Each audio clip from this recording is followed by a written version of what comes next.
नमस्कार, स्वागत है आप सभी का मेरे H S Bhardwaj YouTube channel पर। आज मैं आपको वैशाख मास के 25वें अध्याय की कथा सुना रहा हूँ। आप कथा को पूरा सुने। व्याघ्र कहने लगा कि हे ब्राह्मण, आपने मुझे मनुष्य के तीनों गुण बताए और यह भी समझाया कि कौन से गुण के प्रभाव से, किस कर्म के करने से मनुष्य को नरक और स्वर्ग की प्राप्ति होती है। पर हे मुने, पूर्ण भोग वाले मनुष्य की मुक्ति कब होती है? सृष्टि काल में या अंत काल में अथवा स्थिति काल में? सृष्टि की स्थिति तथा संसार काल की मर्यादा कितनी है? शंख बोले 4 सहस्त्र युगों का ब्रह्मा का एक दिन और इतनी ही रात्रि होती है, यानी 4 सहस्त्र युग। एक युग में कितने साल होते हैं? ऐसे 4 सहस्त्र 400 वर्षों का ब्रह्मा का एक दिन होता है। रात इस प्रकार दिन रात मिलकर ब्रह्मा का एक अहोरात्र होता है।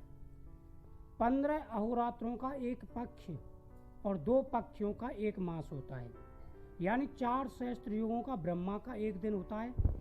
उतने ही सहस्त्रों का ब्रह्मा की रात होती है और 8 सहस्त्रों का ब्रह्मा का एक अहोरात्र होती है।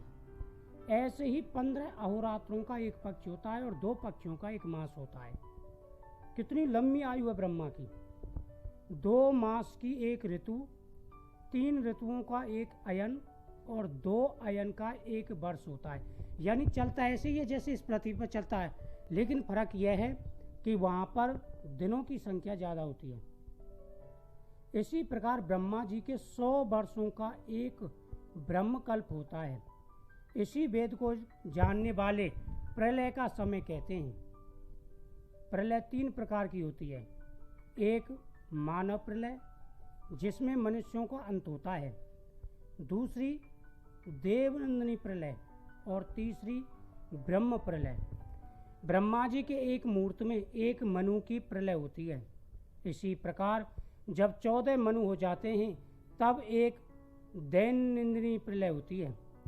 मनंतर प्रलय में पृथ्वी, आकाश और पाताल तीनों का प्रलय हो जाता है, परंतु इस मनंतर प्रलय में चेतन जीवों का ही नाश होता है, किंतु लोगों के स्वरूप का नाश नहीं होता।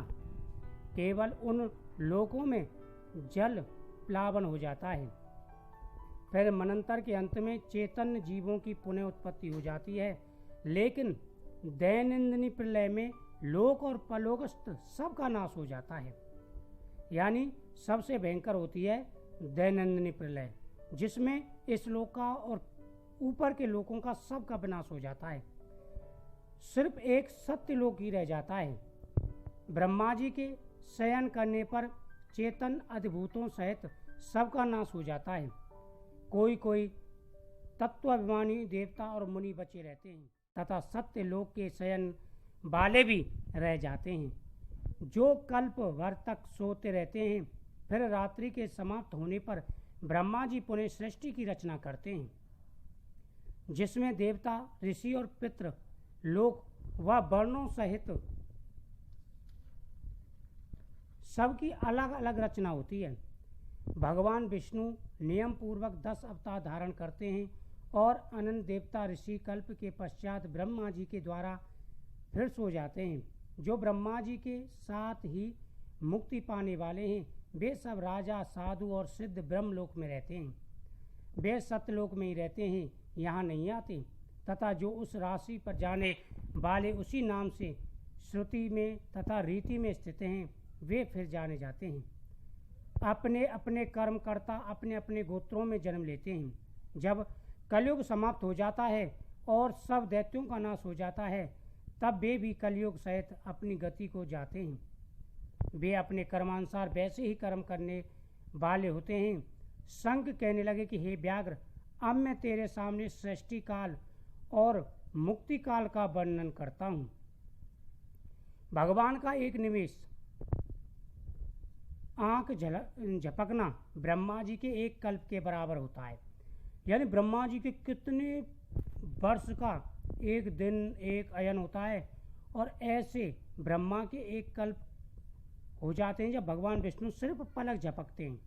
उतने ही समय पलक का खुलना, निमेष के अंत में उन्हें अपने कुकिष्य लोगों की रचना की इच्छा होती है। तब सब लोगों और सब जीव समूह को अपने उदर में रखते हैं। उनमें से कितने ही सृजन योग्य, कितने ही मुक्ति और कितने ही ऐसे होते हैं जिनका लिंग देह छूट गया है। श्रुतदेव जी कहते हैं कि जब यह कथा शंख व्याग को सुना रहे थे, तब सबके देखते देखते वह पंच सखी वृक्ष पृथ्वी पर गिर पड़ा और उसके कोटर से एक बड़ा भयंकर सर्प तत्काल पाप रूपी देह को त्याग कर हाथ जोड़कर सिर झुकाकर वहीं बैठ गया।